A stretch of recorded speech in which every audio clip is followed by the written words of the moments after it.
बिहार में उप मुख्यमंत्री को ही भारतीय जनता पार्टी मुख्यमंत्री बनाना चाहती थी, तो यहाँ पे भारतीय जनता पार्टी के पास दो ऑप्शन बिहार में मौजूद थे। पहले नंबर पे विजय कुमार सिन्हा आते हैं और दूसरे नंबर पे सम्राट चौधरी। अगर बात करें सम्राट चौधरी के बारे में तो इनको मुख्यमंत्री तो बना दिया गया है, लेकिन एक उप मुख्यमंत्री जिनका नाम विजय कुमार सिन्हा है उनको उनके उप मुख्यमंत्री पद से भी हटा दिया गया है। अब यहाँ पे आइए आपको आज के इस वीडियो में समझाते हैं कि आखिर इन दोनों में डिफरेंस क्या था और क्यों सम्राट चौधरी को सीएम बना दिया गया और विजय कुमार सिन्हा के हाथ कुछ नहीं लगा। नरेंद्र मोदी की पार्टी बिहार में फैलती जा रही है, इसको रोकने के लिए हम लोगों को कुछ निर्णय लेना पड़ रहा है। नीतीश कुमार कंस्पिरेटर है, ये नेता नहीं हो सकता, इसके अंदर नेता वाला कोई गुण ही नहीं है।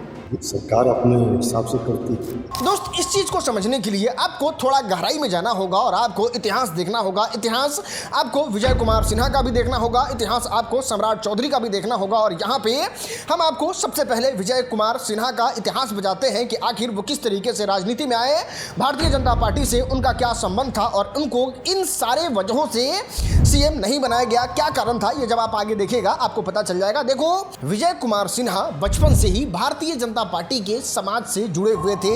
ऐसे भी वो बचपन से ही सामाजिक काम तो करते थे, लेकिन वो स्वयं सेवक भी रहे हुए हैं। वो जो आरएसएस का स्कूल होता है ना, वहां से ही उन्होंने अपना शुरुआत किया और वहां पे भी अपना सेवा दिया। बात करें पहली बार भारतीय जनता पार्टी में ज्वाइन होने का, तो वो 1983 में वो पहली बार भारतीय जनता पार्टी ज्वाइन करते हैं। और जब वो कॉलेज में जाने पे भी एबीवीपी छात्र संगठन से जुड़ते हैं, मतलब वो उनका जो रूट ही है ना, वो भारतीय जनता पार्टी का ही होता है। बाकी बात करें इनके एजुकेशन क्वालिफिकेशन के बारे में, तो ये सिविल इंजीनियर में डिप्लोमा किए हुए हैं। वही बात करें इन पे आपराधिक मुकदमा के बारे में या फिर आपराधिक आरोप के बारे में, तो कोई भी आपराधिक मामला नहीं है, या फिर ऐसा भी नहीं कि कोई किए थे और किसी तरीके से बच बचा के निकल गए, ऐसा बिल्कुल भी नहीं है।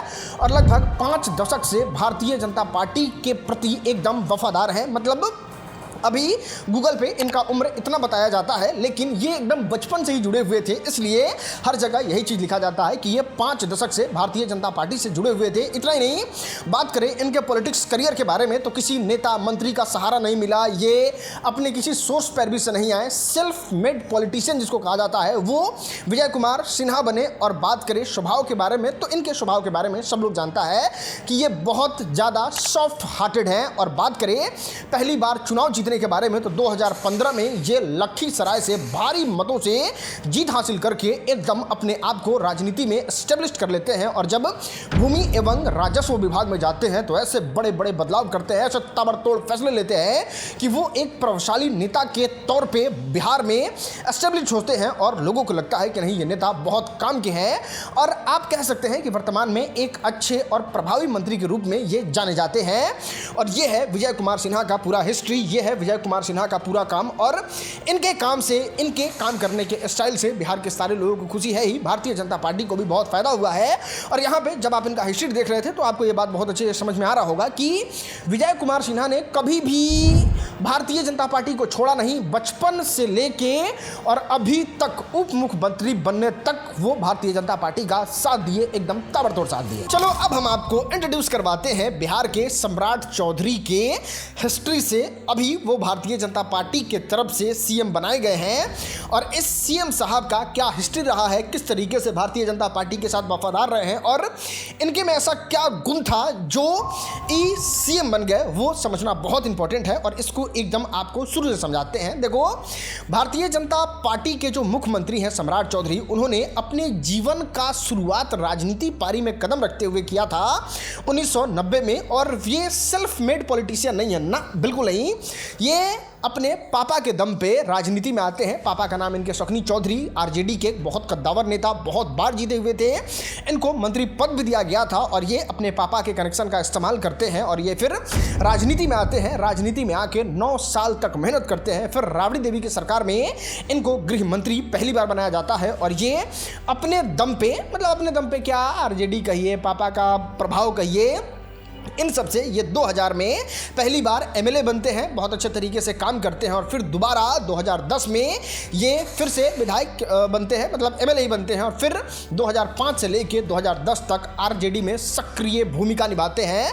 मतलब कहा जाता है ना कि जंगल राज, भारतीय जनता पार्टी जो आपको जंगल राज का डर दिखाते रहती थी, तो ये 2010 तक इनके पापा से लेके इनका मंत्रिमंडल जो भी था वो आरजेडी से ही कनेक्टेड था। और आप कह सकते हैं कि सम्राट चौधरी जो है वो करीब 20 साल तक आरजेडी से एकदम जुड़े हुए थे, आरजेडी के लिए एकदम काम किए थे। और ये उस समय का ओरिजिनल फोटो है जब लालू प्रसाद यादव के एकदम पीछे एकदम, जो नहीं कहा जाता है कैसे रहमान डगत के पीछे हमजा खड़ा था, उस तरीके से ही लालू प्रसाद यादव के पीछे मौजूद रहते हैं सम्राट चौधरी। मतलब रेफरेंस दिए हैं ताकि आपको समझ में आ जाए कि सम्राट चौधरी कितने प्रभावशाली थे। उसके बाद ये 20 साल आरजेडी में जुड़े रहने के बाद 2014 में ये जेडीयू यानी नीतीश कुमार का पार्टी ज्वाइन करते हैं और 2017 में मतलब करीब 3 साल तक ये जेडीयू के साथ रहते हैं और फिर ये भारतीय जनता पार्टी ज्वाइन करते हैं 2017 में। और फिर 2020 में नीतीश कुमार सरकार में जाके मंत्री बनते हैं, मतलब एनडीए का सरकार भारतीय जनता पार्टी का भी था और नीतीश कुमार का भी था। 2023 में बिहार बीजेपी के प्रदेश अध्यक्ष बनाए जाते हैं और अभी जब हम ये वीडियो बना रहे हैं उससे कुछ दिन पहले तक ये बीजेपी के विधानसभा के नेता चुने गए थे। और अब जब आप ये वीडियो देख रहे हैं अब तक बिहार के मुख्यमंत्री बनाए जा चुके हैं सम्राट चौधरी। और यहाँ पे आप सम्राट चौधरी के पैटर्न को देखिए, ये पूरी तरीके से आरजेडी वादी थे, फिर ये जेडीयू में जाते हैं और फिर ये भारतीय जनता पार्टी में जाके मुख्यमंत्री बन जाते हैं। और ये इनका सक्सेस का मंत्र है जो भरे स्टेज से भी कहते हैं। मैंने क्या किया, विरोधी दल का नेता हुआ तो एक नेता को इतना गाली दिया कि पूरे प्रदेश में सिर्फ सम्राट चौधरी दिखने लगे। दोस्त आपको बता दे, पूर्व मुख्यमंत्री राबड़ी देवी इन पे आरोप लगाते हुए ये कहती है कि ये जो सम्राट चौधरी हैं वो बोरिंग रोड में पहले लफागिरी करते थे। तो वहीं बात करें प्रशांत किशोर के बारे में तो वो कहते हैं कि इन पे 7 लोगों के हत्या का अभियुक्त है। मतलब ये हो गया था कि सम्राट चौधरी ने ही 7 लोगों का हत्या किया है। बाकी उनके डिग्री पे भी सवाल उठाते हुए ये प्रशांत किशोर ने ही ये कहा था कि ये सम्राट चौधरी जो है वो 7वीं फेल है। और कुछ इस तरीके का आरोप जो है वो सम्राट चौधरी पे लगाया गया है अभी तक। मतलब आप इस बात को समझिए, जो भारतीय जनता पार्टी आपको 20-25 साल से जिस चीज का डर दिखा के राजनीति कर रही थी, सबसे पहले क्या डर दिखाया कि परिवारवाद नहीं होना चाहिए, राजा का बेटा राजा नहीं बनना चाहिए, राजा तो वो बनेगा जो सच में काबिल होगा। और यहाँ पे परिवारवाद का ही प्रोडक्ट जो है वो सम्राट चौधरी हैं, शकुनी चौधरी के बेटे। तो यहाँ पे परिवारवाद हो ही गया। बाकी जंगल राज का डर दिखा रहे थे कि जंगल राज आ जाएगा, जंगल राज आ जाएगा, जंगल राज आ जाएगा।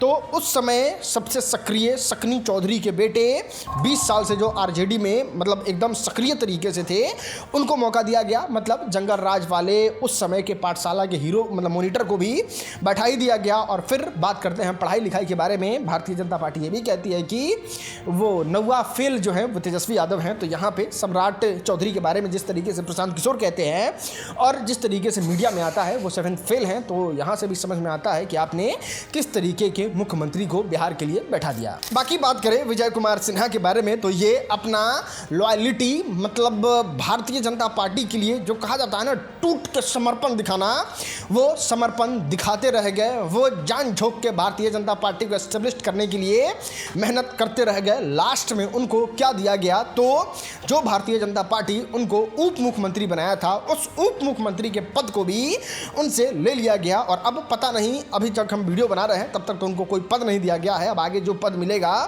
वो देखिए क्या मिलता है, क्योंकि अभी तक 2 उप मुख्यमंत्री बनाया जा चुका है और अब जब उप मुख्यमंत्री बनाया जा चुका है तो उससे कोई छोटा ही पद मिलेगा। और ये होता है आप जब किसी के लिए लॉयल रहते हैं, किसी को एकदम आगे बढ़ता हुआ देखना चाहते हैं।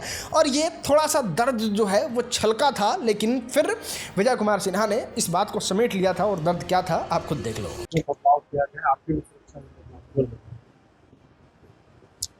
सरकार अपने हिसाब से करती है। बाकी इस बात से भी इनकार नहीं किया जा सकता है कि विजय कुमार सिन्हा ने बहुत मेहनत से, बहुत जटिल प्रयास से भूमि को सुधार करने के लिए बहुत मेहनत किया। चाहे ताबड़तोड़ सीओ को सस्पेंड करना हो, भू माफिया को मिट्टी में मिला देना हो, या फिर जमीन परिमार्जन से लेके बंटवारा तक में नया नियम लेके आना हो, सब तरीके से जिस तरीके से विजय कुमार सिन्हा काम किए हैं वो काबिले तारीफ है। बाकी आप नीचे कमेंट में बता सकते हो कि आखिर एक क्या सबसे महत्वपूर्ण कारण रहा होगा जिससे इतने लॉयल विजय कुमार सिन्हा को कोई अच्छा पद नहीं दिया गया। बहुत सारे लोग तो कयास लगा के बैठे थे कि वो मुख्यमंत्री बनेंगे, वो भी नहीं बनाया गया। क्या कारण हो सकता है वो नीचे कमेंट में जरूर बताइएगा। बाकी इस वीडियो को यहाँ तक टाइम देके देखे उसके लिए बहुत बहुत शुक्रिया।